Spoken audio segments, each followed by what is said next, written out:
Peygamberimiz Muhammed sallallahu aleyhi ve sellemin sevimli sahabelerinden biri Muaz İbni Cebel. Muaz İbni Cebel, Allah ondan razı olsun. Hadisi Abu Davud rivayet eləyib və Şeyx Albaniyyəsi səhih deyib. Muhammed sallallahu aleyhi ve sellem bir gün Muaz İbni Cebel'in elinden tutur. Deyir ki, ey Muaz, Allah'a and olsun ki, mən səni sevirəm. Sonra yenə təkrarlayır ki, ey Muaz, Allah'a and olsun ki, mən səni sevirəm. Alimlər buradan fayda çıxardır ki, həm qadınlar bir-birinə, həm də kişilər bir-birinə.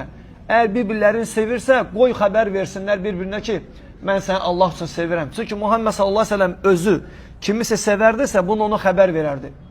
Xəbər verərdi ki, mən səni Allah üçün sevirəm.